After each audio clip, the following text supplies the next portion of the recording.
யோகாம்பால் சாம்பார் பொடி, இட்லி தோசை மிளகா பொடி, பருப்பு பொடி, பூண்டு போட்ட பருப்பு பொடி, இது எல்லாமே இப்போ தயாராக இருக்குது. உங்களுக்கு எல்லாருக்கும் இதோடைய கான்டாக்ட் டீட்டெயில்ஸ் டிஸ்கிரிப்ஷன் பாக்ஸ்லேயும் கீழேயும் கொடுத்துருக்கோம். வாட்ஸ்அப் நம்பர் அது வழியாக நீங்கள் உங்களுக்கு என்ன தேவையோ அதை தொடர்பு கொண்டு நீங்கள் பதிவு பண்ணிடலாம். அதை அனுப்பி வைக்கிறதுக்கு நாங்கள் கடமைப்பட்டிருக்கோம். வணக்கம், நான் உங்கள் அபிமான யோகாம்பால் சுந்தர். இன்றைக்கி என்ன பார்க்க போகிறோன்னா, இது ஒரு இன்ட்ரெஸ்டிங் ஸ்நாக்ஸ் ஐட்டம். எல்லாருக்கும் ரொம்ப பிடிச்சது, குழந்தைகளுக்கெல்லாம் ரொம்ப பிடிக்கும். உருளைக்கிழங்கு வடை. ஒன்றும் பெருசாக ஒன்றும் இல்லை, ரொம்ப ரொம்ப டிஃப்ரெண்ட்டாக டேஸ்டியாக கிறிஸ்பியாக இருக்கும். எப்படி பண்ணுறதுன்னு சொல்லி பார்க்கலாம்.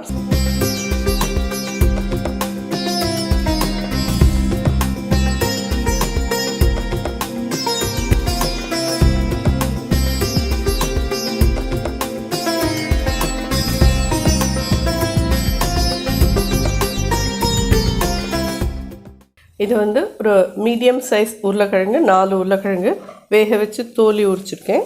ஸ்மாஷரால் இல்லைன்னா இந்த கேரட் திருகிறது இருக்குது பார்த்தீங்களா, அதில் திருகினா கூட பரவாயில்ல. ஏன்னா கட்டியே இருக்கக்கூடாது. உருளைக்கிழங்குல கட்டி இருந்ததுன்னா வடை நல்லா இதுவாக ஒத்தா மாதிரி வராது. இதில் அதே மாதிரி மீடியம் சைஸ் வெங்காயம் 2, பச்சை மிளகா இந்த மாதிரி பொடியாக கட் பண்ணிக்கோங்க. குழந்தைகள் சாப்பிட மாட்டா அப்படின்னு சொன்னால் பார்த்து கொஞ்சம் பெருசாக போட்டு நீங்கள் எடுத்து வச்சுட்டு குழந்தைக்கு கட் பண்ணி போட்டு எடுத்துருங்கோ.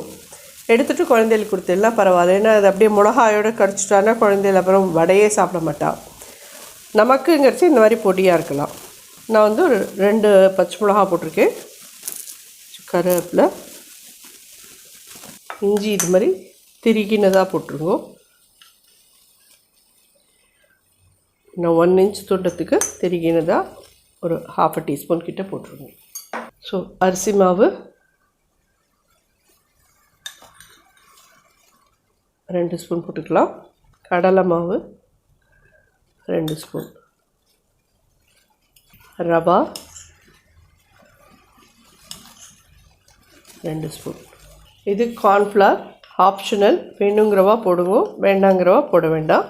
நல்லா 1 டேபிள் ஸ்பூன் போடுறேன். கடைசியாக இந்த வடைக்கு தேவையான உப்பு,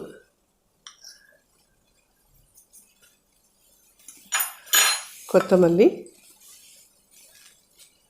இது எல்லாத்தையும் நல்லா ஒன்றா சேர்த்து பிசைஞ்சிக்கலாம். ஒரு 1/4 ஸ்பூன் மஞ்சப்பொடி போடுறேன். அதே மாதிரி இதில் காரப்பொடி வேணுங்கிறவா காரப்பொடி யூஸ் பண்ணிக்கோங்க. எங்களுக்கு இஞ்சியும் பச்சை மிளகாவும் காரம் போகும். இன்னும் நல்லா காரமாக பஞ்சாக இருக்கட்டும்ங்கிறவா நல்ல காரப்பொடியும் சேர்த்து ஒரு 1/2 ஸ்பூன்லேருந்து 3/4 ஸ்பூன் காரப்பொடியும் போட்டு நல்லா பிசைஞ்சிருங்க. இதெல்லாம் ஒரு ஈவினிங் டீ டைம் ஸ்நாக்ஸ். ஒரு சண்டேஸில் எல்லோரும் ஆற்றுல இருக்கிறச்சே என்ன டிஃபன் பண்ணுறதுன்றது தானே பெரிய $1 மில்லியன் கொஸ்டினே. உருளைக்கிழங்கு அதே மாதிரி நீங்கள் வேக விடுறதே நல்லா ஒரு 2 விசில் 3 விசில் போருமான்னு கேட்காதீங்க. நல்லா ஒரு 5-6 விசில் விட்டேன்னு வச்சுக்கோங்க. நல்லா மசிஞ்சு வெந்துடும். அப்போ நீங்கள் ஈஸியாக கட்டி இல்லாமல் இது பண்ணிக்கலாம். யூஸ்வலி நம்ம உருளைக்கிழங்கு கறியெல்லாம் பண்ணுறோன்னா 2 விசில் 3 விசில் கொடுத்தா போகிறோம். இதுக்கு ஒரு 4-5 விசில் கொடுத்துருங்கோளே. ஸோ இது ரெடி ஆகிடுது. இப்போ நெக்ஸ்ட்டு எண்ணெயை காய வைக்கலாம். நான் சொன்ன மாதிரி இதில் இன்னும் காரம் வேணுங்கிறவா கொஞ்சம் காரப்பொடி போட்டுக்கோங்க. காரப்பொடி போட்டு நீங்கள் இதை இது பண்ணிக்கலாம். அதே மாதிரி இதில் பூண்டு வேணுங்கிறவா நிறையா பூண்டையும் திருகி இதோடு கூட கலந்து நீங்கள் போட்டு பண்ணிக்கலாம். நான் அது 2மே யூஸ் பண்ணல. ஜஸ்ட்டு நான் இஞ்சி மட்டும் நிறைய யூஸ் பண்ணியிருக்கேன். அந்த மாதிரி இஞ்சி போட்டு பண்ணிக்கோங்க. ஜீரணத்துக்கு வாயு கொள்ளாத இருக்கிறதுக்கு தேவையாக இருக்கும். ஸோ இந்த மாதிரி பிசைஞ்சதுக்கப்புறமா கொஞ்சமாக வாயில் போட்டுன்னு பாருங்க, உப்பு உரப்பு எல்லாம் போருமா என்னன்னு சொல்லிவிட்டு. எங்களுக்கு நான் பார்த்துட்டதுக்கப்புறம் தெரிஞ்சது கொஞ்சம் காரம் கம்மியாக இருக்குது. ஸோ காரப்பொடி நான் முன்னாடியே சொன்ன மாதிரி ஒரு 1/2 டீஸ்பூன் ஆட் பண்ணுறேன் இதில். ஏன்னா சம்டைம்ஸ் அந்த பச்சை மிளகாவில் அவ்வளோ காரம் இருக்காது. பச்சை மிளகான்னு பேர் வழி அது காரமே இல்லாமல் சாஃப்டாக இருக்கும். அந்த மாதிரி இருக்கிறதே நம்ம கொஞ்சம் காரப்பொடி போட்டால் தான் அந்த வடையில் எடுப்படும். அதேமாரி ஒரு சின்ன பிஞ்ச் பெருங்காயப்பொடியும் ஆட் பண்ணுறேன். எண்ணெய் நான் எண்ணெய் விட்டு வச்சுருக்கேன்னா ஃப்ரெஷ் அண்ட் க்ரஷோட கடலை எண்ணெய் விட்டு சுட பண்ணியிருக்கேன். உங்கள் எல்லாருக்குமே தெரியும், நிறைய பேர் வாங்கின்னு இருக்கேன். ரொம்ப நல்லா இருக்குது இல்லையா? எல்லாருமே ட்ரை பண்ணி பார்த்துருக்கேன்னு நினைக்கிறேன். ஏன்னா நிறைய பேர் எனக்கு கமெண்ட்லேயே கொடுத்துருந்தேன், ரொம்ப நல்லா இருக்குது, கொஞ்சம் ப்ரைஸியாக இருக்குது. ஆனால் எப்பயுமே வந்து கொஞ்சம் ப்ரைஸியாக தான் இருக்கும். ஜிபிசி பெருங்காயமாட்டம், இந்த ஃப்ரெஷ் அண்ட் க்ரஷ் ஆட்டம். ஆனால் அதெல்லாம் குவாலிட்டி வைஸ் ரொம்ப ரொம்ப நல்லாயிருக்கும். அந்த குவாலிட்டியில் காம்ப்ரமைஸ் பண்ணிக்க வேண்டாம் அப்படிங்கிறவா வந்து ப்ரைஸை பற்றி கவலைப்பட மாட்டா. அதுதான் என்னுடைய தாத்பரியம். நானும் வந்து குவாலிட்டியில் காம்ப்ரமைஸ் பண்ணிக்க மாட்டேன். விலை வந்து எது ஒன்ஸ் இன் அ வைல் நம்ம ஒரு மாதத்துக்கு ஒரு பாட்டில் வாங்குவோமா, அவ்வளோதானே.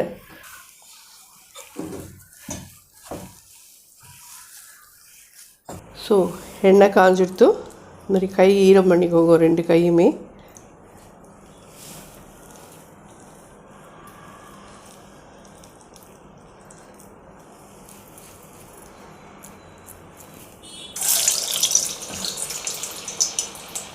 அடுப்பு சின்னதாக இருக்கட்டும்.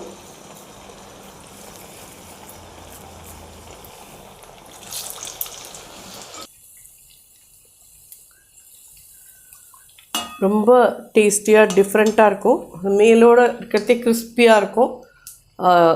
அப்படி உள்ளுக்குள்ளே பார்த்தீங்கன்னா வடை வந்து சாஃப்டாக இருக்கும். உருளைக்கிழங்கு டேஸ்ட்டோட ரொம்ப ரொம்ப நல்லாயிருக்கும். குழந்தைகளுக்கெல்லாம் கண்டிப்பாக பிடிக்கும்.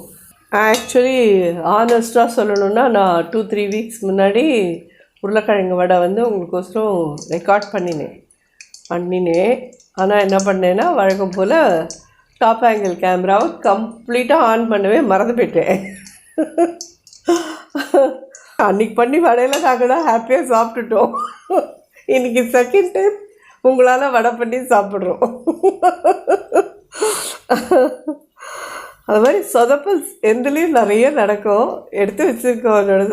அதான் சொந்த காசில் சூனியை வச்சுக்கிறதா தான் யோசிச்சுட்ருக்கேன். ஏன்னா நீங்களாம் ஒரு மாதிரி என்னை வந்து கௌரவமாக நடத்திட்டுருக்கேன். நானும் இவ்வளோலாம் சொதப்புவேன்னு தெரிஞ்சா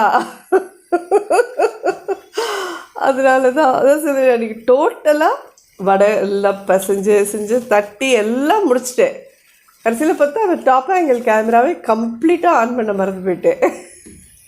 அது ஆன் பண்ணால் தானே உங்களுக்கு அது நான் என்னெல்லாம் போட்டிருக்கேன், எப்படி வந்திருக்கு என்னன்ற ஒரு இதுவே தெரியும். நான் அதை ஆன் பண்ணவே இல்லை சுத்தமாக.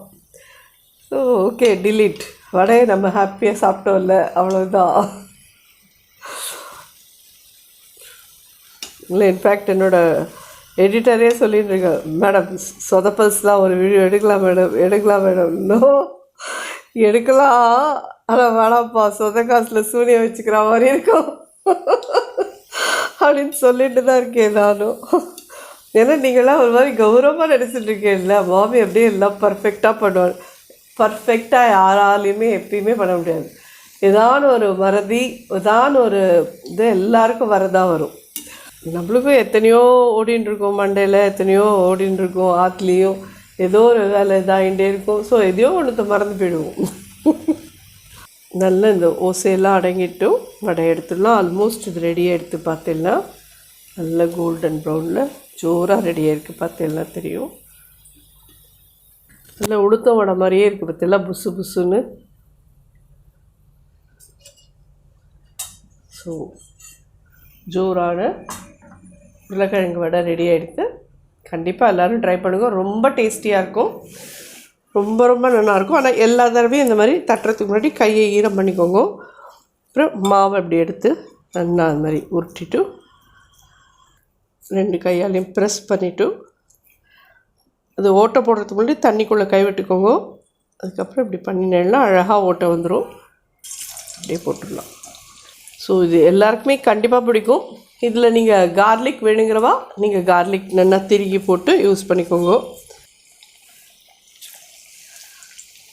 ட்ரை பண்ணி பார்த்துட்டு எப்படி இருந்து எனக்கு ஃபீட்பேக் சொல்லுங்கள். நன்றி, வணக்கம்.